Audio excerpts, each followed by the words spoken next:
Alors, cette conférence, elle a été construite en fait parce que j'ai l'impression que notre industrie a des fois du mal à se définir.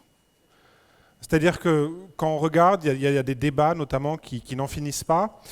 Et là-dessus, notamment, c'est le terme ingénierie, artisanat, artiste, hacker. C'est-à-dire qu'on a l'impression en fait que nous, développeurs, on ne sait pas forcément se nommer et les autres ne savent pas forcément non plus comment nous nommer. Et donc ça nous donne effectivement des articles avec ce genre de titre. L'artisanat logiciel n'est pas de l'ingénierie. Hacker, artiste, artisan ou ingénieur, qu'est-ce qu'on est finalement?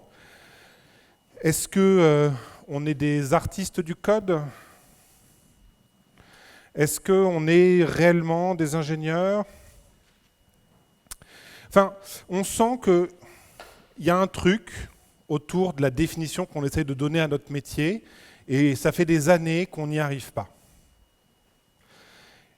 Et c'était un peu une question que je me posais aussi, en fait. C'est-à-dire que dans ma carrière, j'ai commencé par me définir comme développeur. Après, je me suis dit, bon, on me demande de faire de l'usine logicielle, peut-être que je suis un peu plus ingénieur. Après, je me suis dit, non, mais en fait, l'usine logicielle, c'est de la merde, je vais être artisan.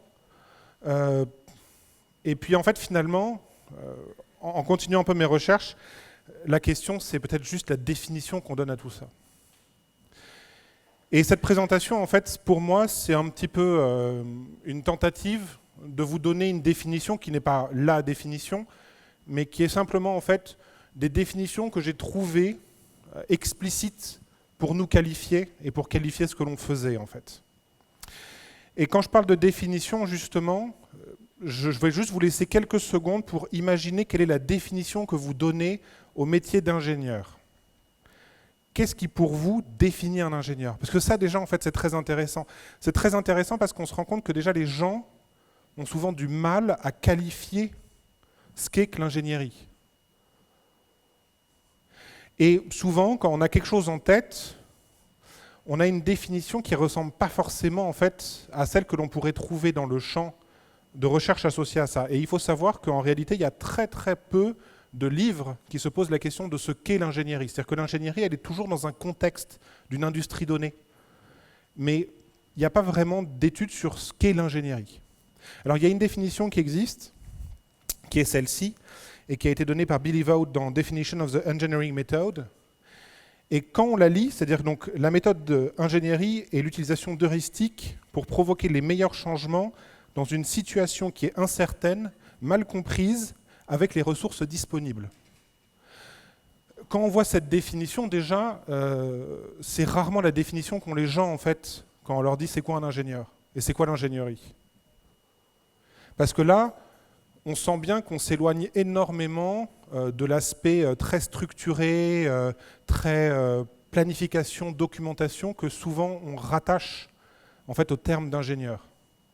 Là, c'est des mecs, ils ont un feeling sur comment faire un truc qu'on ne comprend pas trop bien avec les 3 bouts de ficelle qu'on a à disposition. On est plus proche d'un espèce de MacGyver, en fait, que d'un mec qui serait en train de, rationnellement, tout prévoir à l'avance.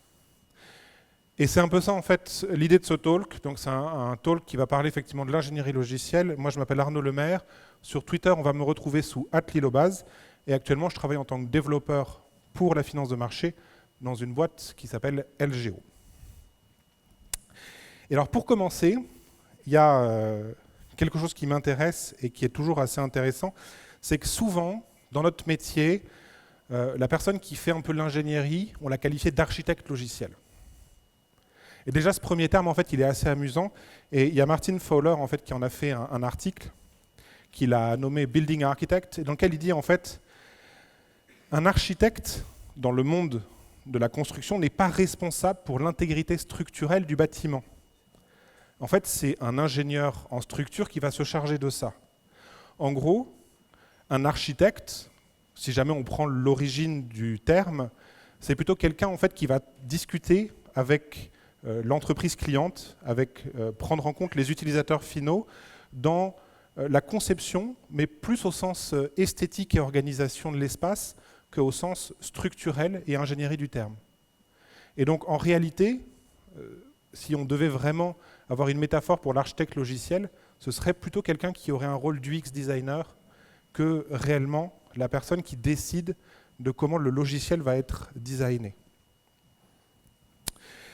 Et ça, c'était une très rapide parenthèse. Pour continuer sur cette question de l'ingénierie, en fait, c'est souvent des champs qui ont émergé avec une boucle de feedback rétroactive depuis le terrain. C'est-à-dire que quand on regarde en fait l'histoire des différentes disciplines d'ingénieurs, très souvent au début, c'était des mecs qui faisaient des machins, qui marchaient des fois, qui ne marchaient pas souvent.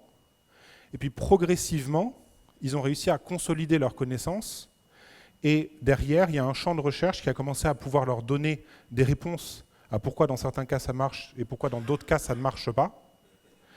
Et c'est comme ça que se sont construits la plupart des champs quand on parle d'ingénierie. C'est-à-dire que l'ingénierie civile, au début, les mecs, quand ils faisaient des ponts, ils utilisaient soit 4 fois trop de matériaux parce qu'en fait, ils ne savaient pas si le pont il allait tenir ou pas, ou alors ils n'en utilisaient pas assez et le pont il se cassait la gueule. Et quand on prend notamment plus récemment l'histoire de l'aviation, on voit bien que les frères Wright, ce n'était pas une démarche ultra scientifique qu'ils avaient.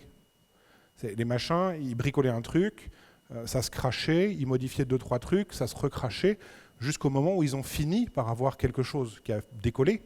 Et c'est que bien plus tard, qu'il y a eu un rattrapage de la connaissance qui expliquait pourquoi en fait leur premier prototype ne fonctionnait pas, et maintenant, pourquoi est-ce qu'on arrive à faire des avions qui volent jusqu'à récemment, puisqu'avec le dernier modèle de Boeing, on a vu que l'informatique s'était mêlée de la question. Et ce qui s'est passé, et c'est assez intéressant, en fait, c'est que dans les années 70, le terme en fait, d'ingénierie est arrivé dans le champ du logiciel. Donc il y a notamment en fait, la conférence de Rome, qui est très très connue, qui est un peu une des conférences qu'on considère comme étant centrale sur la création de ce terme d'ingénierie logicielle. Et ce qui est très particulier en fait, dans notre champ, c'est que en fait, le champ académique était présent avant qu'il y ait réellement une structuration du champ des praticiens. Et ce qui fait qu'il y a eu en fait une sorte de vision de l'ingénierie logicielle assez fantasmée qui a été poussée, et particulièrement sur les débuts de l'informatique. C'est-à-dire qu'entre les années 70 et 90, on a vu beaucoup de méthodes, comme la méthode Murray's, la méthode Rational United Process, qui étaient des méthodes d'ingénierie logicielle qui étaient censées démontrer comment le logiciel devait être créé. Et le problème, en fait, c'est que ces méthodes ne fonctionnent pas vraiment. C'est-à-dire qu'il y a quand même eu des retours terrain qui explicitaient que c'était plus ou moins catastrophique. Et même pire que ça, je ne sais pas si vous avez eu l'occasion de lire le livre d'Alistair Cockburn sur le sujet, mais ce qu'il explique, c'est que les projets qui réussissaient en utilisant ces méthodes réussissaient malgré ces méthodes. C'est-à-dire qu'en fait, souvent, le projet réussissait parce qu'à un moment donné, la méthode n'était pas suivie. Et la problématique qu'on a dans notre champ, en fait, c'est que le terme d'ingénierie en fait, a été capturé assez tôt par ces différentes méthodes. Et on comprend bien maintenant que si on parle de méthode Murray's, ça file des boutons quand même à pas mal de monde, et il y en a même maintenant beaucoup qui ne savent même plus de quoi que ça veut dire, ce qui n'est pas forcément un plus grand mal. Tout ça pour dire qu'il est peut-être temps d'aller chercher une autre définition à ce qu'est ce métier d'ingénieur. Et pour ça, en fait, je vous propose un rapide exercice. Donc ça, c'est une photo de la ville de Paris, photo aérienne.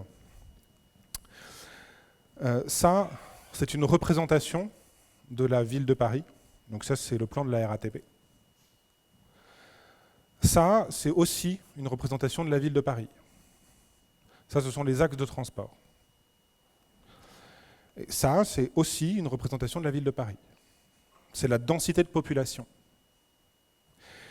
Et en fait, ce qu'on se rend compte, c'est que très souvent, on va pouvoir en fait dissocier la réalité d'un modèle, d'une représentation simplifiée en fait de cette réalité qui sert un objectif dans un contexte donné.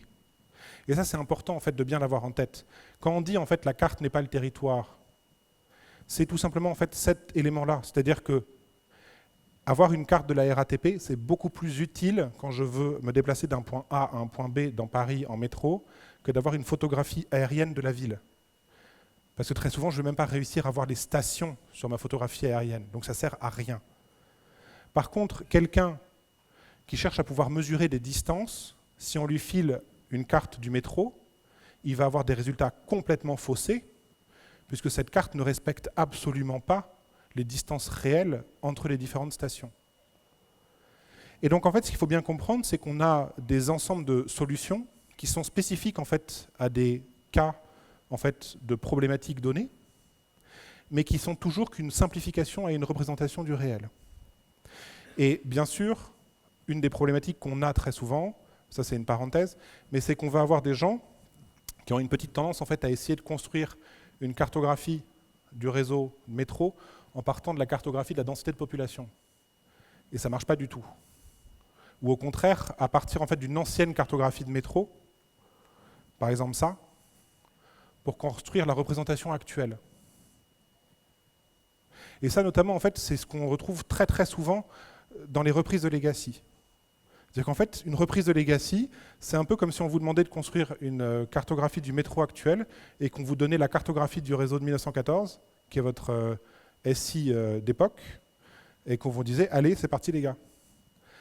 Quand on le présente comme ça, on voit bien que ça ne va pas très très bien fonctionner. Et pourtant, en fait, c'est très très souvent ce qui va se passer en fait, dans ce genre de projet. L'idée, c'est que, grosso merdo, tous les modèles sont faux. C'est-à-dire toutes les représentations, c'est cette grande phrase, hein, sont des simplifications de la réalité et donc sont par définition faux, mais ils peuvent se révéler utiles dans certaines situations, dans certains contextes.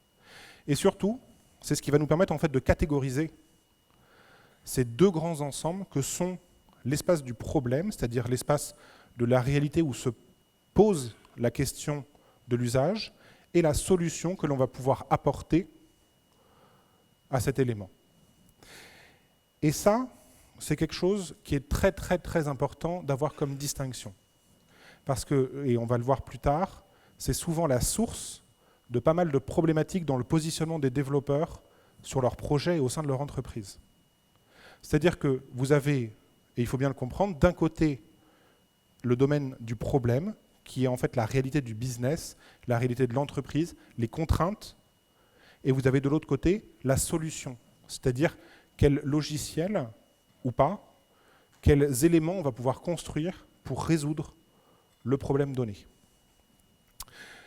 Et très rapidement, j'aime beaucoup aussi cette citation qui dit « Models are useless, modeling is everything », parce qu'on voit aussi très fréquemment des gens qui vont construire des modélisations extrêmement précises de ce qu'ils souhaiteraient obtenir, et qui vont ensuite le conserver comme étant la Bible du projet, alors qu'en réalité, un modèle de représentation, et on verra après pourquoi, il est faux juste après avoir été conçu.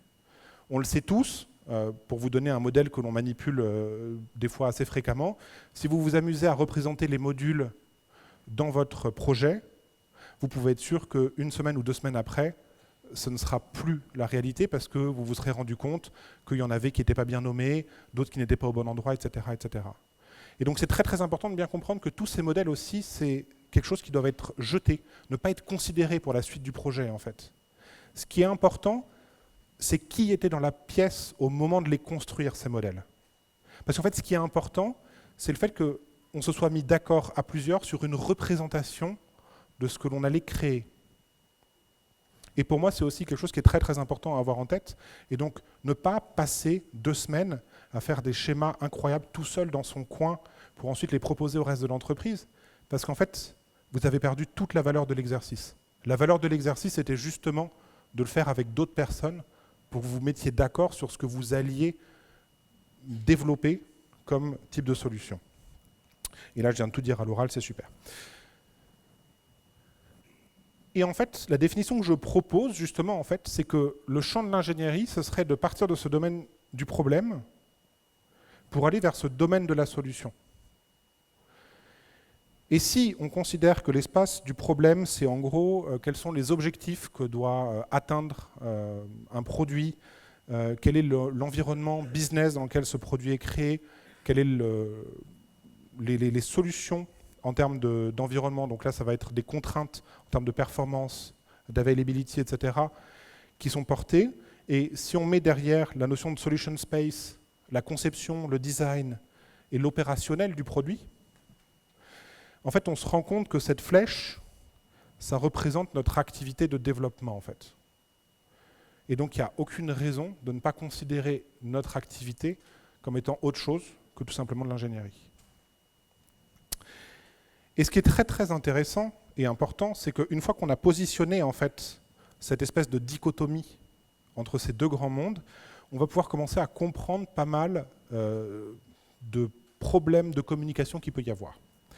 Et notamment, c'est que le problème space, il a un rythme de changement qui est globalement assez lent. Moi, par exemple, je travaille sur des systèmes boursiers. On n'invente pas toutes les 2 semaines une nouvelle manière de matcher 2 ordres en bourse. De temps en temps, on a des modifications à la marge qui sont souvent dues à des problématiques législatives ou de compliance, mais c'est un domaine qui ne change que très très peu. Alors que dans le domaine de la solution, là vous allez très très vite. Là vous avez un framework JavaScript qui sort toutes les 2 semaines. Et là en fait on a une première problématique que l'on voit apparaître. C'est d'un côté des gens qui vous disent on peut absolument rien spécifier parce que tout bouge trop vite. Et parce qu'en fait eux ce qu'ils chercheraient à spécifier c'est le domaine de la solution. Et des gens qui vous disent au contraire, il n'y a pas de problématique à essayer de comprendre ce que l'on doit faire et de le spécifier un minimum. Et en fait, c'est parce qu'eux, ils vont parler du domaine du problème. Et là-dessus, je les rejoins. C'est-à-dire que c'est extrêmement vain de chercher à spécifier dans le détail le domaine de solution. Mais par contre, c'est très très important qu'il y ait une compréhension qui soit partagée et à jour de ce que l'on essaye de résoudre comme problématique business. Et puis surtout, ça pose la question après du positionnement du développeur. C'est que la problématique qu'on a, c'est que normalement, un développeur, quand il communique avec les stakeholders du projet, il serait censé poser ses questions sur l'espace du problème pour essayer de le découvrir à son tour, pour comprendre quel est le métier qu'il est censé implémenter, quelles sont les contraintes qui sont portées sur ce métier, quels sont les éléments qui vont être primordiaux pour les différents intervenants dans le projet. Et à la place de ça, très souvent, on a des équipes de développement qui vont passer leur temps à discuter de détails d'implémentation du domaine de solution. Et là, en fait, si vous voulez, vous avez quelque chose de très simple qui va se produire, c'est que les gens qui interagissent avec les équipes vont se dire « bon, ben nous, on s'occupe et on parle des choses sérieuses, c'est-à-dire du business, et les développeurs, ils passent leur temps à parler de leurs jouets entre eux, c'est très sympa, mais finalement, ils ne sont pas sérieux et on ne peut pas discuter avec eux de ces questions. » Alors que si on replace le métier du développeur comme étant quelqu'un qui doit justement aller chercher dans le domaine du problème quelque chose pour proposer une solution, c'est complètement idiot comme positionnement. Et pourtant, c'est quelque chose que très souvent, on s'inflige nous-mêmes. Et c'est même encore pire, c'est qu'on voit des équipes qui, alors qu'elles ne connaissent absolument pas le domaine du problème de ce qu'elles s'apprêtent à devoir développer, vont déjà commencer à se tripoter sur les solutions qu'elles pourraient implémenter dans ce nouveau projet. Le nombre d'équipes que j'ai pu voir en sprint 0, en train de décider quel framework, quelle librairie, quelle base de données ils allaient pouvoir utiliser pour un projet dont ils ne connaissaient absolument rien. C'est-à-dire que si jamais on reste constamment, et je ne dis pas que ça n'est pas important de parler de la technique, c'est essentiel, mais c'est une réflexion qui doit être portée par une compréhension forte des sous-jacents business. La technique, c'est quelque chose qui doit venir en support de cette compréhension de l'espace du problème. Parce que sinon, on passe notre temps à jouer dans cet espace de solution entre nous. Et c'est pour ça, en fait, que c'est très très important en tant que développeur que l'on soit capable de poser et de se poser la question du pourquoi, du quoi, et non pas constamment du comment. Le comment, il n'arrive qu'une fois qu'on a compris ces 2 premières questions. Et c'est là Ou quand j'ai des équipes qui me disent oui, mais ils nous voient comme des techniciens spécialisés, comme des pisseurs de code, comme des code monkeys. Mais en fait, ça vient de là. C'est-à-dire que, et vous pouvez faire l'essai en fait, à partir du moment où vous remontez la discussion avec vos stakeholders sur des questions en fait du domaine du problème, vous allez voir que le positionnement qu'ils vont avoir par rapport aux équipes, elle change du tout au tout. Maintenant, ils ont des interlocuteurs avec qui ils peuvent prendre des décisions stratégiques qui vont pouvoir être implémentées dans le code. Ils ne sont plus en train d'essayer de spécifier tout à la virgule près pour le jeter dans l'arène où il y a les gens qui font le produit. Et il y a une phrase qui le résume très bien, en fait. C'est simplement de dire ce qui part en production, c'est ce que les développeurs ont compris. Et une fois qu'on s'est mis ça dans la tête, on comprend pourquoi il y a autant de logiciels où on voit que les développeurs n'avaient pas compris grand-chose finalement. On a une autre spécificité dans notre champ, et une spécificité qui est très très intéressante pour le coup, c'est qu'on n'a pas d'humain qui fabrique le logiciel. Alors, pour ça, en fait, il y a un très très bon article qui se trouve sur developer.star qui l'explicite extrêmement bien, donc là je vais vous faire une version extrêmement raccourcie. Ce qu'il dit, c'est que l'objectif de toute activité d'ingénierie est de produire un certain type de documentation. Quand l'effort de conception est terminé, la documentation de cette conception est donnée à l'équipe de production, qui est une équipe avec des gens différents, avec une expertise différente, avec des compétences différentes, et qui, à partir de ce document de design, va pouvoir produire l'objet à manufacturer. Quand on lit ça, on se dit oui, effectivement, ça a l'air de bien coller. Il y a des mecs qui font les plans, ensuite ils donnent ces plans à des usines, et les usines, elles fabriquent les trucs. En gros, ça ressemble à ça. Et très souvent, dans la tête des entreprises, qui très souvent ont cette vision-là des choses, elles adorent le BTP pour se représenter les trucs. La personne qui est là, c'est l'architecte, c'est le business analyst, c'est plein de titres très ronflants. Et les gens qui sont là, ce sont les développeurs. Donc les business analysts, les architectes, ils font des specs détaillés qui donnent à des développeurs qui doivent se charger de construire tout ça. Mais en fait, l'article ne s'arrête pas là. Ce qu'il dit, et donc c'est Jack Reeve, c'est qu'après avoir revu le cycle du développement logiciel, il apparaît que la seule documentation qui matche les critères d'un élément qui rentrerait dans le détail suffisant d'une conception détaillée, en fait, c'est le code source. Et au moment où j'ai lu cet article, je me suis dit, en fait, il n'est pas complètement con, monsieur, je crois qu'il me parle. Et puis surtout, en fait, j'ai réalisé que oui, en fait, le client, quand vous lui livrez un truc, vous ne lui livrez pas le code source en réalité. Parce que sinon, en fait, il suffirait de l'imprimer, l'amener sur son bureau et lui dire voilà votre logiciel. Et le client devrait être content. Or, je pense que n'importe quel client, si vous faites ça, il risque de vous insulter légèrement au moment où vous arrivez avec ça sur son bureau. Mais parce que, en fait, finalement, notre produit, c'est du code qui a été compilé. En fait, chez nous, il y a un truc qui s'appelle le compilateur. Et le compilateur, en fait, son boulot, justement, c'est ça, c'est de prendre une spécification extrêmement détaillée et de le transformer en un produit manufacturé. Et ça veut dire, en fait, que quand on reprend le schéma, il n'y a plus d'humains qui fabriquent le logiciel. Quand on reprend le schéma, on se rend compte en fait que les gens qui écrivent le design, ce n'est pas des architectes ou des business analysts. En fait, c'est les développeurs. Et donc, en fait, c'est le développeur qui a le rôle extrêmement critique d'écrire les spécifications détaillées qui vont donner lieu à l'objet manufacturé qu'on trouvera en sortie de l'usine de production logicielle, qui est le compilateur. Et qui en plus est gratuite à faire tourner, ou presque. Et c'est ce que je vous disais, c'est que quand on voit en fait ce modèle de ce qu'est le développement logiciel, on comprend d'autant mieux en fait cette phrase.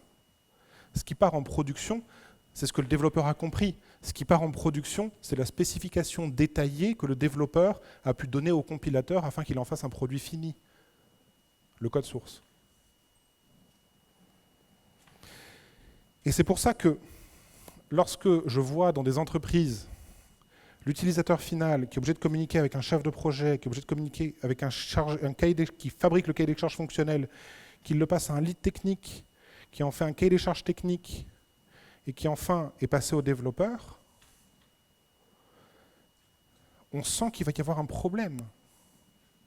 Parce que ce qui part en production, c'est les spécifications détaillées qu'écrit le développeur, le code source. Donc à quoi servent toutes les spécifications détaillées qui sont avant, si ce n'est en fait juste à jouer au téléphone arabe?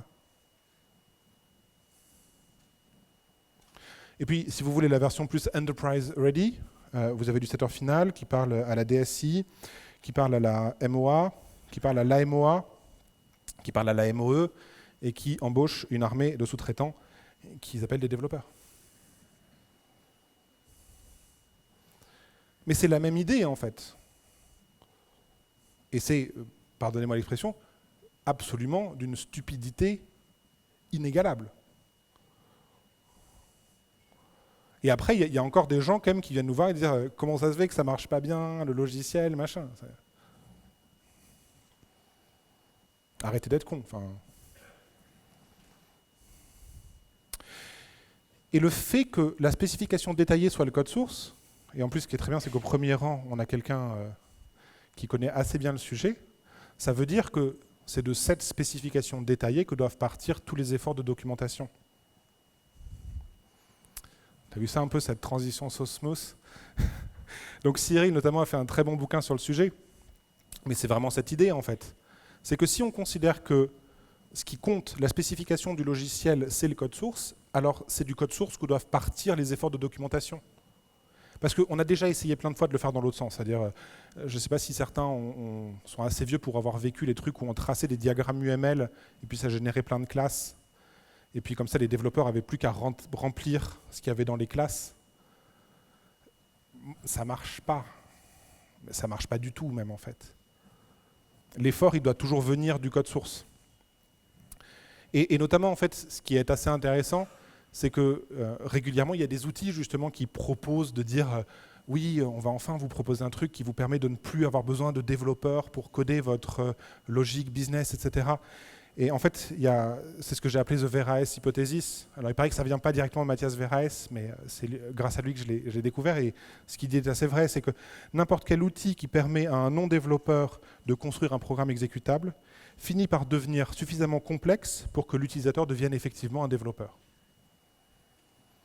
Et c'est vrai en fait. C'est-à-dire que vous prenez un truc, on rajoute des fonctionnalités progressivement et le machin devient tellement compliqué qu'il faut maintenant une expertise sur cette espèce d'outil interne dégueulasse où il y a 3 personnes qui le maîtrisent et vous venez d'inventer un nouveau langage.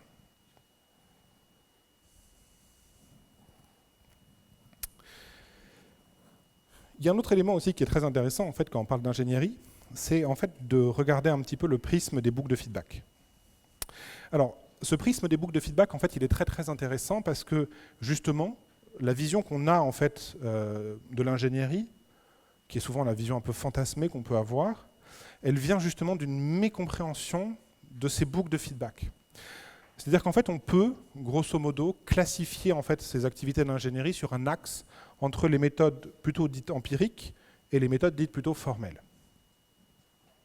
Donc d'un côté, vous avez les chimistes, je ne sais pas si vous avez déjà vu notamment des électroniciens travailler, très souvent. Alors les plus modernes maintenant le font avec des simulateurs, mais il y en a encore beaucoup qui ont leur plaque et avec plein de composants partout, et puis ils branchent les composants sur leur plaque, puis ils finissent par trouver un truc qui leur va bien. Donc ils commencent à dessiner en fait la carte sur laquelle les composants vont être mis, ils optimisent un peu le truc, ils font un premier prototype, ils mettent dessus et après ils partent en production. L'effort en fait de spécification détaillée n'est pas présent sur la démarche dès le début en fait. En fait, ils vont progressivement consolider une vision du monde. De l'autre côté, par contre, on va avoir effectivement l'aérospatiale ou l'avionique, où ils vont quand même chercher à pas mal structurer leur vision du monde avant de faire un premier prototype. Et c'est là le pire, c'est qu'eux-mêmes vont construire un prototype, c'est-à-dire qu'eux-mêmes vont passer dans une boucle où ils vont tester. Enfin, je ne sais pas si vous avez suivi notamment SpaceX ces dernières années, le nombre de fusées qu'ils ont fait exploser en vidéo et qu'ils ont mis sur YouTube fièrement, en mode « Regardez, on a encore fait péter une nouvelle fusée », ça vous montre bien qu'eux-mêmes, en fait, sont dans cette boucle en train de dire « On a fait un truc, est-ce qu'il marche ?» Simplement, bon, eux, ça leur coûte un peu plus cher l'essai. Et ce qui est très très intéressant, en fait, c'est que si on revient au début, c'est-à-dire sur ces méthodes formelles, en fait, que ce soit Rational United Process, que ce soit Meurice en France, de quel côté on est allé chercher les méthodologies? En fait, on allait les chercher sur le spectre du défini. On allait les chercher en fait du côté de l'avionique, du côté du civil. Et on n'est absolument pas allé les chercher du côté plutôt des démarches empiriques qui ont des boucles de feedback extrêmement courts. Et ça, c'est quand même assez étonnant. Parce que dans le logiciel, il n'y a pas d'humain qui fabrique le logiciel. Donc dans le logiciel, la fabrication, elle est gratuite. Donc c'est-à-dire que dans le logiciel, on peut s'autoriser à avoir des boucles de feedback extrêmement rapides, de l'ordre inférieur à la seconde. Ça ne coûte rien de produire le logiciel. Ça ne coûte rien de tester une hypothèse. Je veux dire, c'est pas comme si vous aviez à construire un avion taille réelle, à le larguer dans le désert, de le faire en sorte qu'il se crache, ensuite de se dire « Ah ouais, peut-être que là, il faudrait améliorer un truc. »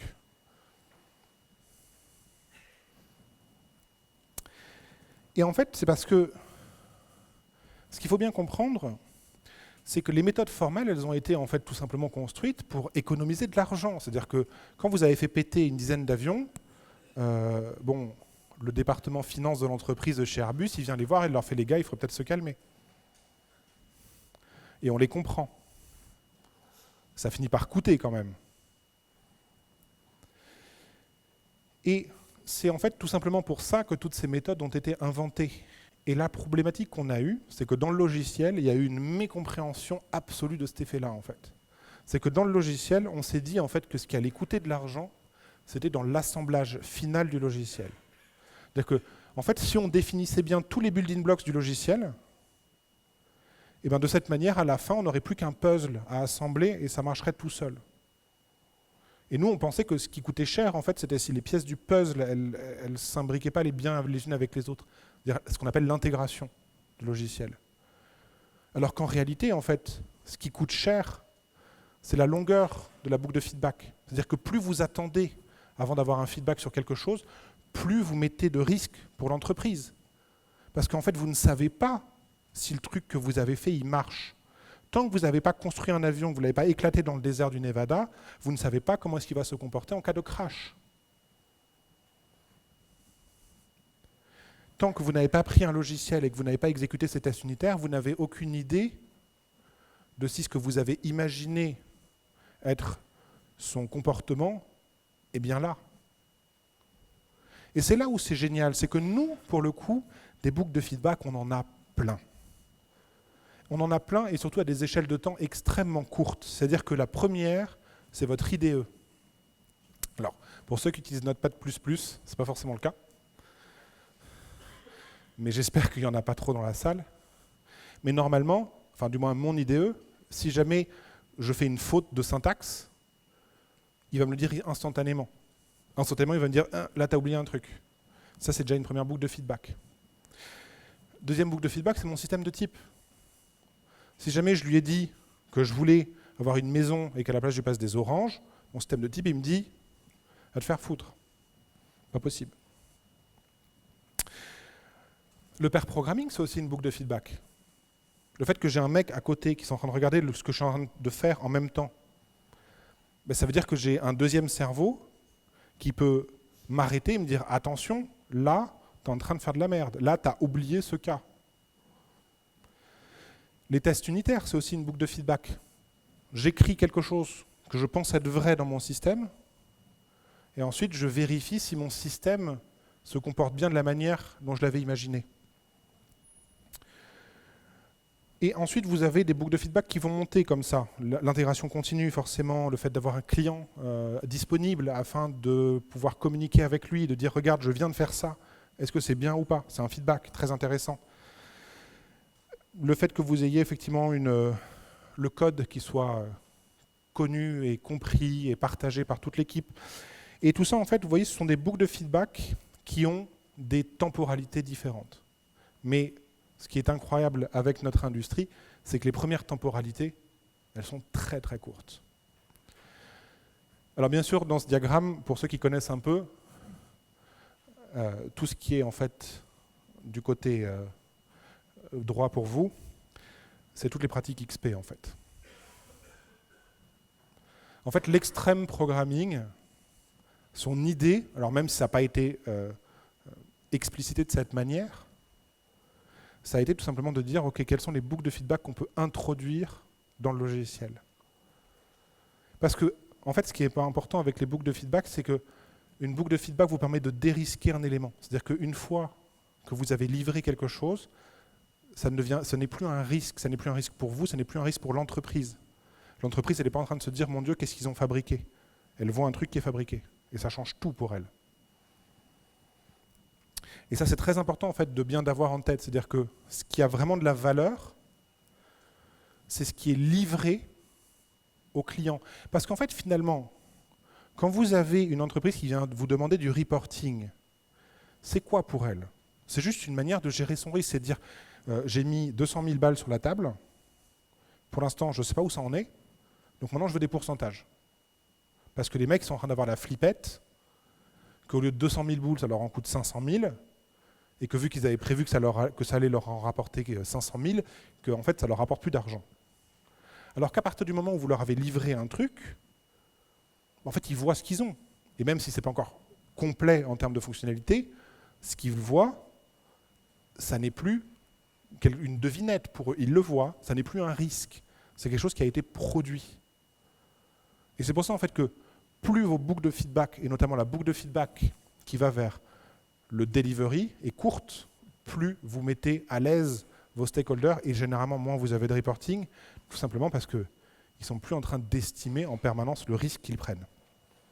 Et c'est pour ça que très souvent, ce que je conseille, c'est qu'en fait l'intégration continue doit être un objectif primordial pour n'importe quelle entreprise qui souhaite avoir une démarche d'ingénierie logicielle. Parce que tout le reste en découle. Parce que si jamais vous faites de l'intégration continue, alors attention, ce qu'il faut bien comprendre, c'est que moi, par exemple, j'ai bossé pour Legrand, qui font les boîtiers, par exemple, pour vous permettre de sortir si jamais l'électricité venait à être coupée. Vous comprenez bien qu'on ne peut pas faire du continuous delivery, c'est-à-dire qu'on ne peut pas aller dans les usines chinoises toutes les 2 semaines leur dire, en fait, il faut changer le firmware. Mais ça ne vous empêche jamais de livrer le logiciel sur un environnement de test contrôlé afin de pouvoir le montrer au client et qu'il puisse valider déjà ses hypothèses. Donc c'est pour ça que les équipes et les gens qui me disent c'est pas possible chez nous, c'est du bullshit. Et surtout, si quand vous faites de l'intégration continue, vous voulez arrêter de serrer les fesses à chaque déploiement, vous allez commencer à être obligé d'avoir des tests unitaires. Ben oui, parce qu'en fait, une fois qu'on a des tests unitaires, je peux vous dire qu'on flippe beaucoup moins. Et le gif du « on ne met pas en prod le vendredi », on se dit « oui, bon, c'est rigolo, mais ce n'est pas une vérité, en fait ». Et tout ça, ça nous amène aussi sur le fait qu'il est très important que quand on prend nos décisions, on ait en fait un horizon, une temporalité qui nous parle. C'est-à-dire que très souvent, les gens, en fait, ils vont prendre leurs décisions sur ce genre de temporalité. Donc là, en fait, vous avez une quantité de fonctionnalités en fonction du temps. Et vous voyez bien qu'on a une courbe où, au bout du temps imparti, on n'a pas beaucoup de fonctionnalités, alors que l'autre, on a énormément de fonctionnalités à la fin du temps imparti. Le problème, c'est que très souvent, en fait, ces courbes, elles ont été étudiées sur une temporalité de 2 semaines, et qu'en fait, quand on dézoome, on sentait un petit peu cette tendance qui s'amenait, mais c'est qu'en fait, dans un cas, assez rapidement, on atteint une asymptote, alors que dans l'autre cas, en fait, on continue à construire du fonctionnel. Et on voit ça très très souvent dans le logiciel, en fait. Il y a très souvent plein de décisions qui sont prises à très court terme, qui donnent une accélération à court terme, et qui ensuite, en fait, plombent l'équipe de développement sur des mois et des mois et des mois et des années, et vous avez des gens qui, 10 ans après, se disent « Putain, quel est l'enculé de merde qui a bien pu mettre ce truc à l'origine du projet ?»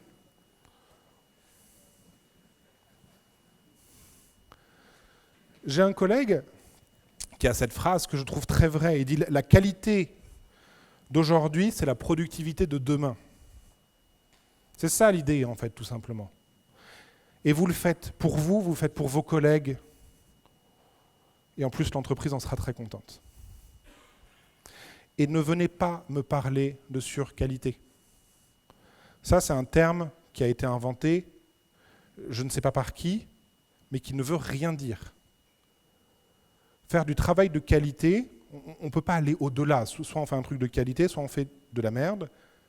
Mais il n'y a pas un truc où on fait de la qualité, puis il y a encore plus de qualité. Non, en fait, c'est soit on est en train de se faire plaisir pour se faire plaisir, sans aucun objectif en fait derrière, et on est en train de, en fait, d'over-ingénierer la solution, soit on est simplement en train effectivement de prendre le temps nécessaire à mettre en place la qualité dans le logiciel. Et quand je dis notamment qu'on a ces effets d'asymptote qui arrivent, ça c'est notamment lié souvent à la prise de dette technique. Qu'elle soit consciente ou pas, que ce soit de la vraie dette technique ou que ce soit plutôt le fait qu'on laisse moisir le logiciel dans son coin. Le fait qu'on se dise « ouais, c'est pas grave, ça passe ». Puis ça passe encore. Puis ça commence à plus trop passer, mais ça devient très difficile de revenir sur ce qu'on a déjà fait. Et puis c'est la merde. Je vais aller me trouver un autre projet, on va passer ça en TMA. La prise de dette technique, en fait, la question qu'on se pose toujours derrière, c'est est-ce qu'on a le temps de le faire 2 fois? Parce qu'en fait, c'est ça, normalement, le contrat qu'on passe. C'est est-ce que j'ai le temps de refaire une 2e fois ce que je m'apprête à faire? Si oui, très bien. Sinon, ça n'est pas une option viable. Vous êtes tout simplement en train de plomber l'avenir du projet. Et surtout, arrêtons d'essayer de jouer les devins. On est nul à ça. On est nul à faire des trucs au cas où. À venir fièrement en disant « ouais, mais au cas où, il y a ça, ça et ça qui sont gérés ». Alors qu'en fait, ça et ça ne va jamais arriver et qu'en fait, il va falloir faire plutôt un autre truc et que ce ne sera pas compatible avec l'implémentation de départ. Et ça, notamment, en fait, c'est ce qu'on appelle tout simplement garder des options ouvertes. C'est-à-dire, est-ce que je peux changer? Est-ce que je peux revenir sur une décision que je prends? Et là, parce que j'ai plus beaucoup le temps, je ne vais pas rentrer dans le détail de celle-là, mais ce qu'il faut bien comprendre, en fait, c'est que dans notre industrie, travailler sur la possibilité de revenir sur ce que l'on a fait, sur la reversibility, est très très importante. Et il y a un excellent article de Ken Beck là-dessus qui s'appelle Taming Complexity with Reversibility, où il explique justement en fait pourquoi, dans notre industrie, finalement, on n'est pas en mesure de contrôler les états, parce qu'ils sont nécessaires à nos applications. Une application stateless ne sert à rien. On peut garder sous contrôle les interdépendances, mais on ne peut jamais les supprimer, parce qu'on a toujours besoin de communiquer avec le monde extérieur. On peut essayer de prévoir, mais on n'est pas dans un monde où on peut être certain de ce qui va arriver. Et donc, ce qui fait qu'en fait, quand on parle de complexité, très souvent, en fait, c'est ces 4 grands ensembles qui se cachent derrière, comme générateurs de complexité. Le seul qui nous reste pour nous, c'est le fait de pouvoir revenir sur ce qu'on en a fait. C'est là-dessus qu'on va pouvoir, nous, c'est notre stratégie pour garder sous contrôle la complexité. Et pour finir, quand on parle d'ingénierie, finalement, et d'ingénieur, c'est aussi un peu se comporter de manière professionnelle. Et notamment là-dessus, il y a quelque chose d'assez essentiel, c'est que notamment les gens qui me parlent en fait de veille technique, c'est toujours un discours très très prégnant, le fait de « je n'ai pas le temps de me tenir au courant d'eux ». Et très souvent, en fait, ce que l'on se rend compte, c'est que ce sont des gens en fait, qui courent après les documentations des outils. C'est-à-dire que quand vous comprenez et quand vous cherchez à comprendre comment fonctionnent les différentes technos et outils qu'on manipule, vous vous rendez compte qu'elles reposent toutes sur à peu près les mêmes fondamentaux. Enfin, actuellement, pour prendre l'exemple des frameworks JavaScript, parce que les frameworks JavaScript, c'est un monde où effectivement, il y en a 4 par semaine. Mais dans ces 4, il n'y en a aucun qui révolutionne la façon dont il gère son interaction avec le DOM, sa détection des événements, etc. Il n'y en a aucun. Ils utilisent tous les mêmes techniques, avec des fois quelques petits trucs. Et donc, ce qui fait qu'en fait, quand vous comprenez, quand vous connaissez ces fondamentaux, quand vous voyez cet outil arriver, vous n'êtes pas obligé de l'apprendre. Vous comprenez son sous-jacent. Vous n'avez pas besoin de réapprendre l'intégralité de l'API. J'utilise des fois cette image, c'est les gens qui feraient de la photo et s'amuseraient à apprendre par cœur le manuel de leur appareil photo. Le mec qui reçoit un Canon 6D, il apprend le manuel par cœur. Alors déjà, il ne sait toujours pas faire de la photo. Mais en plus, le jour où on lui met un Nikon entre les mains, il va être perdu. Parce que les menus ne sont pas au même endroit. Alors que finalement, les fondamentaux de la photo, qu'on ait un putain de Canon ou un Nikon, ça ne change pas. Notre outillage, c'est la même chose. De temps en temps, il y a des nouveautés, mais le rythme des nouveautés dans notre industrie est beaucoup plus lent que ce que l'on s'imagine. La grande nouveauté de Go, les coroutines, machin, c'est un truc qui datait de 83. On passe notre temps à recycler de vieilles idées. J'aime beaucoup ça, c'est notamment Jérôme qui l'avait utilisé dans une de ses prêses, et je la trouve extrêmement vraie. En 98, on devrait construire des systèmes avec un seul objectif et des composants qui ne sont pas couplés entre eux. Mais en fait, c'est ce qu'on répète en 2008, c'est ce qu'on répète encore aujourd'hui. Ces fondamentaux-là, ils ne bougent pas. Donc si on apprend à fabriquer ce genre de système, quel que soit le framework qu'on vous met entre les pattes, quel que soit le langage qu'on vous met entre les pattes, en fait, c'est cette heuristique que vous recherchez derrière. Ce n'est pas à apprendre l'API par cœur de l'outil que vous avez entre les mains. Et enfin, demandez de la confiance, pas des jouets. Le nombre d'entreprises qui actuellement vous recrutent en vous offrant des overboards, en vous proposant, en vous promettant qu'il y a des bornes d'arcade rétro dans leur bureau, mais qu'ils aillent mourir. Qui a eu cette idée ? Parce que finalement, en fait, derrière, très souvent, ce que l'on se rend compte, c'est que ces entreprises n'ont aucune confiance dans leurs collaborateurs. Et pour moi, bizarrement, avoir une table de ping-pong que personne n'utilise parce que de toute façon ça fait du bruit et qu'elle est utilisée comme table de réunion la majorité du temps, c'est pas ce qui va me faire choisir une entreprise. Par contre, moi, je veux une entreprise qui me permette de faire mon travail, qui a confiance dans le fait que mon travail, c'est bien de comprendre une problématique et de la transformer en un logiciel. Et ça demande une putain de confiance, ça. Parce que ce qui part en production, c'est ma compréhension. Et donc, si on ne me donne pas les moyens de la construire, je ne pourrai pas faire mon travail. Et c'est pour ça aussi que Clean Code, c'est très sympa, mais c'est que le début.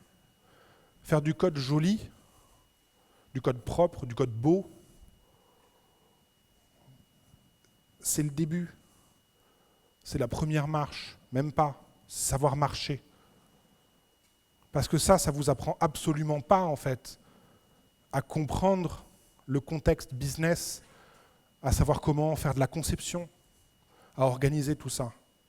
Et donc c'est pour ça que quand je vois beaucoup, même des speakers, des formateurs, etc., qui présentent Clean Code comme un peu l'objectif du développeur, c'est faire extrêmement fausse route. Clean Code, c'est juste de « Ok, je sais enfin écrire du code qui ne soit pas une chienlit pour mes collègues. » Mais c'est là où tout démarre.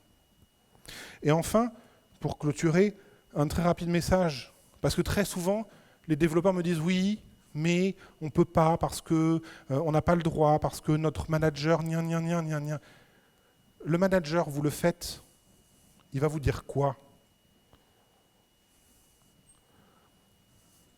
Vous mettez en place des tests unitaires, il va faire quoi ? Il n'est même pas capable de les supprimer en se connectant au Git.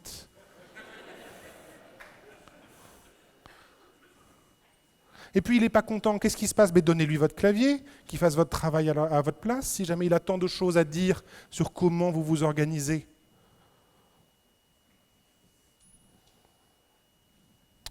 Merci à vous, moi j'ai fini.